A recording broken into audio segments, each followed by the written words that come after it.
Hey everybody, this is Teray. Appreciate you checking out my channel. So if you're working on a flooring project and you're needing to cut around your door frames, it's so important that you do this step. It's called undercutting your door frames, and it's a simple step that you can do by taking a scrap piece of any of the material that you're using. Right now I'm using the LVP, which is luxury vinyl plank product, and it's a scrap cutoff piece.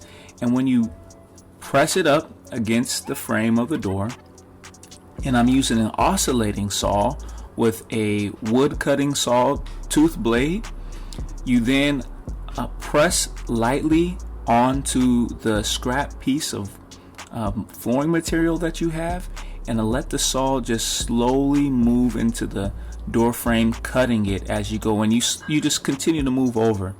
I usually like starting in the middle and then go either left or right, and you'll slowly start cutting through the door frame of the particular opening that you're working in. And the framing of your door is oftentimes only about a half an inch to an inch thick, so you'll get to a point where you cut and your saw will not be cutting anything, and you'll feel the difference when you're cutting it once you know you've cut all the way through the material. So you're working yourself from right to left. I did, starting in the middle, going into the left, and which makes this so nice is that you don't have to cut around your door frames. Now, if you've had to make crazy cuts, you measure it, all of it comes out, and you might get close. Say you're good enough, you get close and it looks decent, it's still going to have gaps, and then you got to come back and use caulking. But if you use this method, it takes an extra couple minutes for each door frame, but it leaves you a better, more quality finish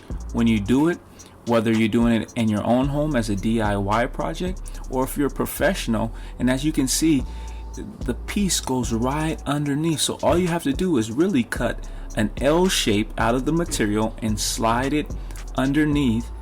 And when you compare it to the ones that aren't undercut using this method, you can see it doesn't slide underneath, and you would have to make all those difficult cuts. So I really appreciate you taking the chance to look at this video, and I hope it helps you on your next project. And if you have any questions or comments you would like to discuss with me, feel free to put it down below. Appreciate it.